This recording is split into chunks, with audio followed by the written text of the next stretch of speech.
Эльдар. Кирилл. Так, бұл Кирилл. Мен қазір төбеге шығарады.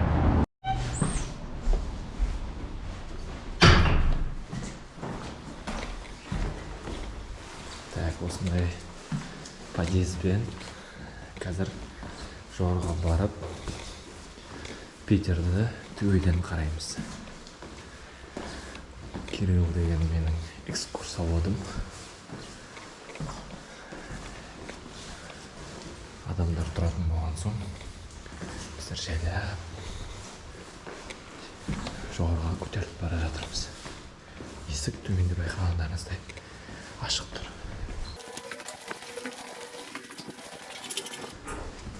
Мына жерде кілті бар екен.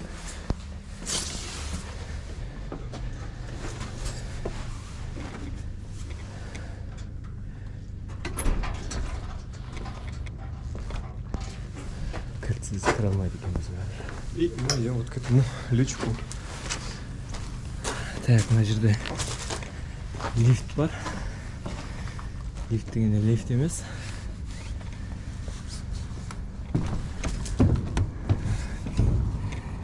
Так, бисмилlah.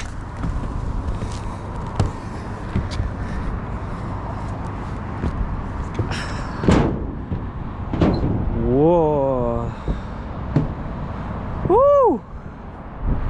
Смотри, мешается. Мы вот по этим специальным нескользящим дорожкам. Чтобы, во-первых, к ней мешают лица, а во-вторых, они совершенно не скользят. Да. Пойдем. Менің Питерге келуімнің ең бірінші себебі осы. Здесь, правда, если что, можно хвататься, они все заезжены. Бұл телефондардікі, в общем. Ну, собственно, да, здесь у нас основной достопримечательностью выступает Троицкий собор. И за своей спиной панорама 360 на все основные доминанты города. То есть такие как Исаакиевский собор, Петропавловская крепость, торчит шпиль Адмиралтейства. Дом городских учреждений, вот этот дом, похожий на Диснейленд, с такими башенками интересными. Ну и такая современная достопримечательность, это у нас Лахта-центр. Маленький Бурдж-Халифа. Ну, типа того. Притом до недавнего момента существовал проект по строительству как раз таки башни, которая должна была стать второй по высоте в мире после Бурдж-Халифа. Вот, то есть гораздо выше Лахта, но, как бы, учитывая нынешние реалии, что-то мне подсказывает то, что проекту не суждено сбыться. Смотри, вот лестница, по которой мы с тобой поднимались. Как ты думаешь, у тебя есть предположение, что это за лестница? Нет. Смотри, на самом деле... Обычная? Ну да, с виду она ничем не примечательна. Я думаю, ты слышал то, что в Петербурге подъезды именуются парадными. Не слышал? Нет. Ну, то есть, то, что во всей, как бы, России, ну, вообще, в принципе, на всей территории СНГ подъезды в Петербурге же парадные. Почему это пошло? Ну, подсказка, к слову, мы поднимались не через парадную, мы поднимались через черный ход. Почему это пошло? Да. Потому что Петербург у нас возник в 1703 году. Соответственно, на тот момент сюда переносилась столица из Москвы. Местные предприниматели того времени, они достаточно быстро смекнули то, что народ сюда будет приезжать, соответственно, ему нужно будет где-то жить, на этом можно будет сказочно озолотиться. Вот, соответственно, они придумывают такую тему, как доходные дома. Что они из себя представляют? То есть, ну, берем среднестатистический дом в Петербурге. Как правило, это будет как раз-таки доходный дом. То есть все помещения в нем изначально предполагались для сдачи в аренду. Притом делились эти доходные дома как для более бедной прослойки, так и для более богатой. То есть берем, ну, допустим, Александра Сергеевича Пушкина. Он приезжает в Петербург и, естественно, снимает себе роскошнейшую квартиру в доходном доме. То есть с лепниной, витражами, со всеми различными архитектурными дополнениями, так сказать. Вот. Но и точно так же присутствовали квартиры, которые для простых работяг. То есть после отмены крепостного права сюда также приезжали еще и крестьяне. Вот. Только они уже снимали, соответственно, уже не квартиру, а какую-нибудь комнатку небольшую в доходном доме. Притом происходило это, как правило, в складчину. Вот, потому что жилищный вопрос, естественно, стоял очень и очень остро. Вот, и, соответственно, сама комната могла делиться на 4 угла. В этих же 4 углах стояли кровати. И чтобы они не стояли, соответственно, без дела, кровати сдавались 2 смены. То есть один крепостной работал в день, другой в ночь. Вот таким образом они сменяли друг друга. Какие там были условия по санитарии, я думаю, озвучивать не нужно. Вот, естественно, никаких санузлов нигде-то поблизости, ни на этаже тем более не было. Все удобства располагались вот в подобных дворах-колодцах. Прям колодцы. Да, так называемый двор-колодец, притом это один из его подвидов. Почему? Потому что в Петербурге помимо вот такого достаточно большого пространства присутствуют совсем маленькие колодцы, то есть они где-то 3 на 3 метра, совсем небольшие, там где просто смотрят окна в окна, то есть буквально такая вот труба. Зачем их вообще строили? Ну, касаемо маленьких колодцев, чтобы не оставлять без уличного освещения какие-то технические помещения, которые для прислуги, опять-таки. Касаемо подобных колодцев, то здесь все достаточно просто. Изначально строился фасад, то есть та часть, которая обращена в сторону улицы. И затем уже к нему, соответственно, пристраивались какие-то дворовые корпуса. Каким образом они будут стоять, это уже совершенно никого не волновало, потому что первоочередно нужно было сдать видовые квартиры, самые дорогие, как раз таки, которые входили на улицу. Все остальное, это уже как бы вопрос был совершенно второстепенный. Также, что мы еще тут наблюдаем? Ну, казалось бы, квадратный двор-колодец, да, но зачем делать какие-то выемки, углубления? То есть, видишь, вот сюда уходит такая выемка, там, там. Прикидки, предположения есть? Что, вода стекала с крыши? Ну, тут скорее тоже предназначение техническое, но, соответственно, несколько другое. Подсказка скрывается вот ровно на крыше, вот ровно, вот одна из них, вот еще.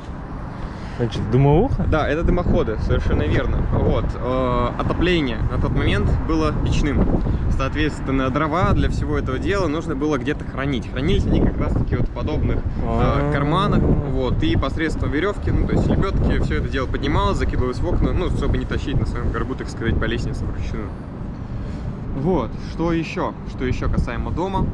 В принципе, касаемо дома таких интересных фактов больше нет. Перейдем к достопримечательности. Да, Лахта-центр, ты, вероятно, про нее уже что-то слышал. Да, сходил. Ну, в смысле, рядышком, в парк? Ну, да, как раз-таки ее недавно открыли, она везде очень сильно завирусилась. Получается, вообще, это проект «Газпрома», и изначально там планировали строить штаб-квартиру «Газпрома». Началось это дело в 2014 году, и первоначально ее планировали построить на Охтинском мысе, то есть вот там, где стоит вон та стекляшечка.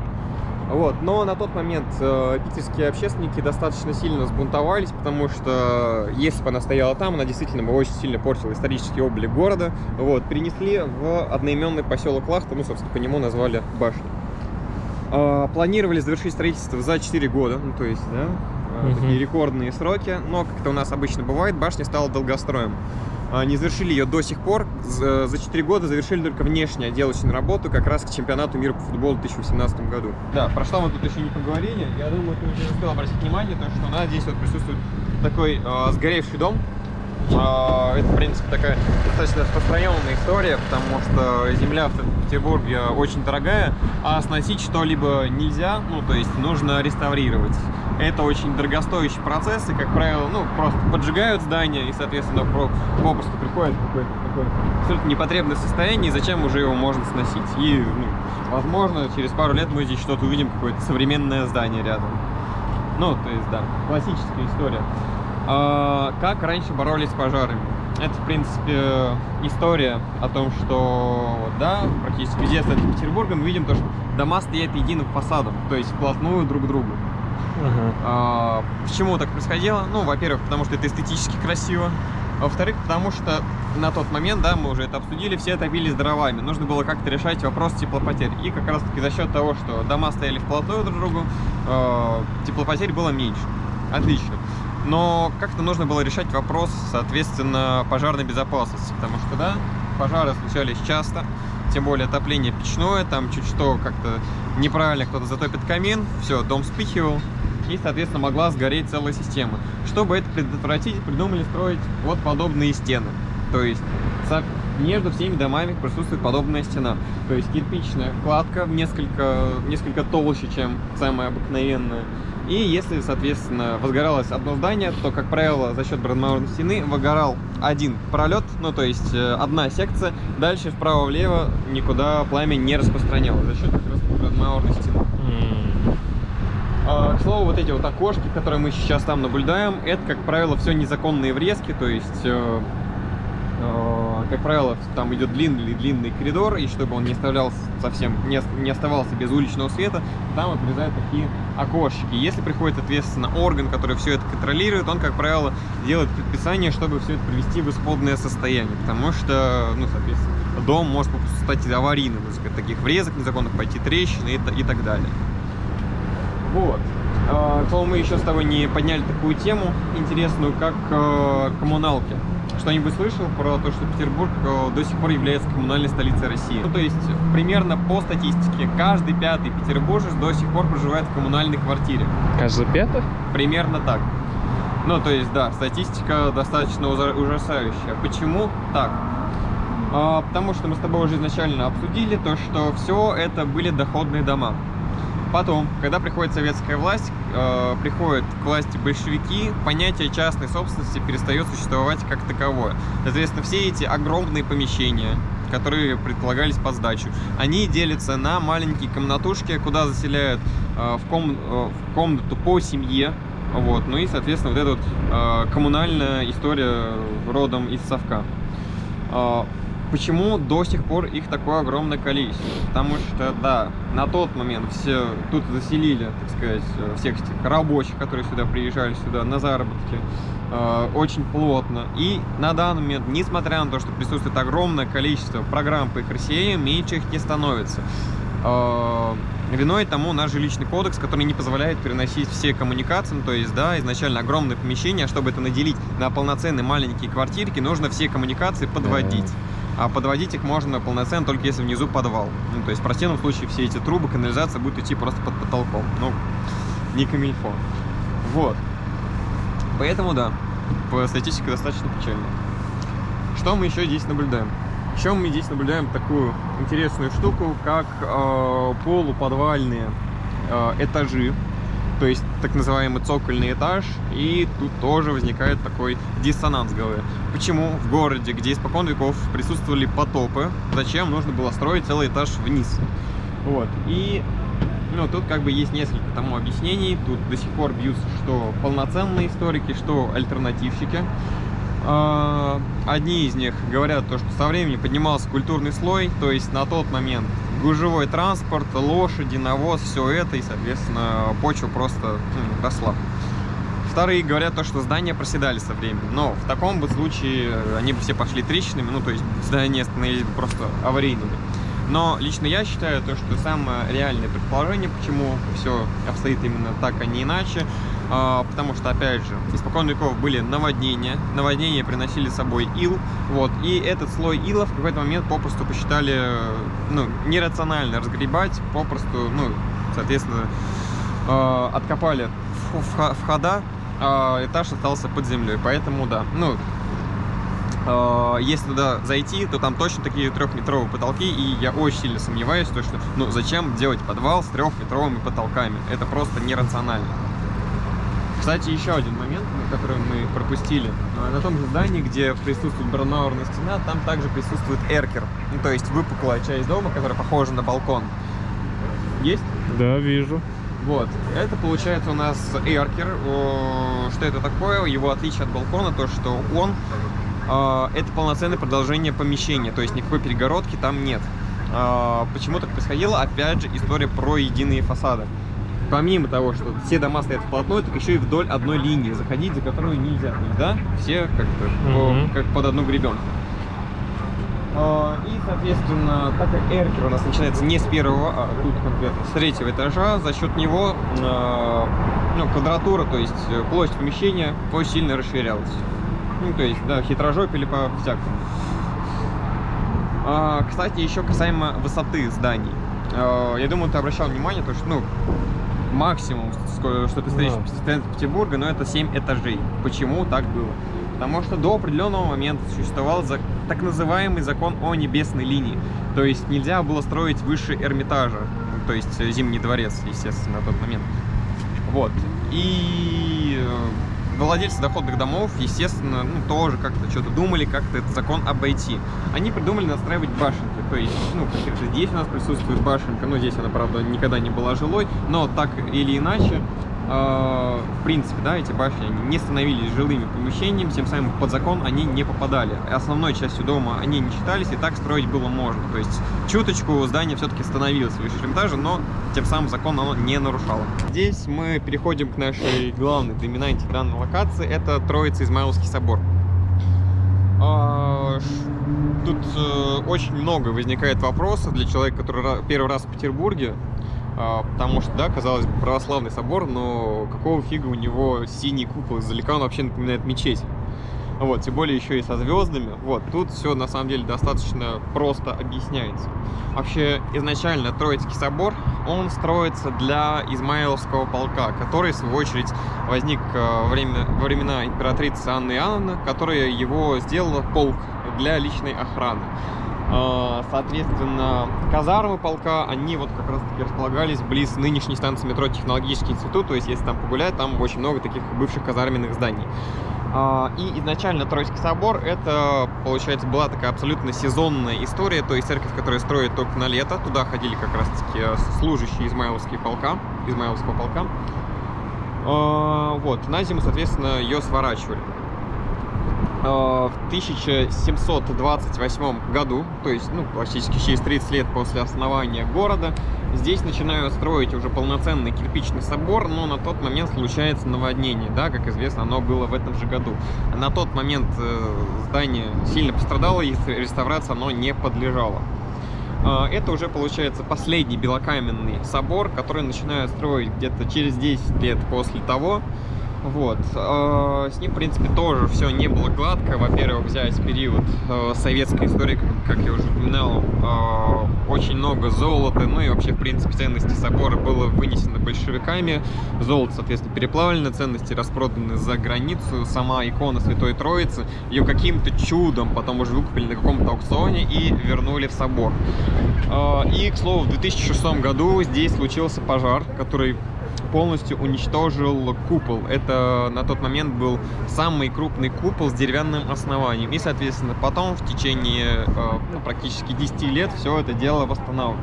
Вот. Ну и, в принципе, да, на данный момент мы имеем то, что собор выглядит достаточно, ну, самым свежим, наверное, из всего того, что мы видим в Петербурге, да, потому что здесь недавно проходила реставрация. Так вот, касаемо цвета купола, почему он синий? Потому что это был цвет мундиров служащих Измайловского полка, то есть, ну, солдаты данного полка, у них были синие мундиры парадные. Звезды — это же их гербовая символика, так что тут все достаточно логично. С этой стороны у нас открылся вид на Адмиралтейство, то есть, да, справа от Исаакиного стола и дальше Петропавловка, про нее мы уже говорили. Адмиралтейство, получается, изначально это вообще была корабельная верфь. Что такое корабельная верфь? Это место, куда приезжали суда и ремонтировались там. На данный момент это, получается, главный штаб ВМФ. Ну, то есть, да...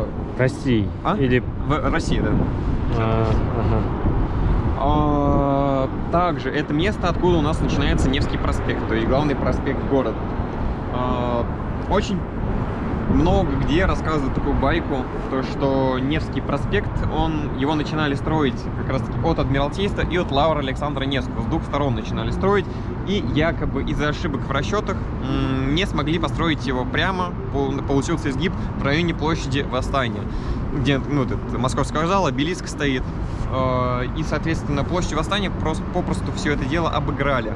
Но на самом деле это не больше, чем байка, потому что, соответственно, та часть, которая от площади Восстания уходила к Адмиралтейству, это действительно был новый на тот момент Невский проспект. Та часть, что к Лавре, это было продолжение Нижегородского тракта, коим сейчас является Лиговский проспект. И, соответственно, так как эти две дороги изначально не имели друг к другу никакого отношения, поэтому там и изгиб. Вот. Так что проверяйте факты. Касаемо реки Фонтанки, почему она фонтанка? Вот тоже интересно. Да, тут все достаточно просто объясняется, потому что в самом ее начале, получается, если мы будем двигаться вверх по течению, там находится летний сад. Фонтаны его как раз-таки питались из данной реки, поэтому река называется Фонтанкой.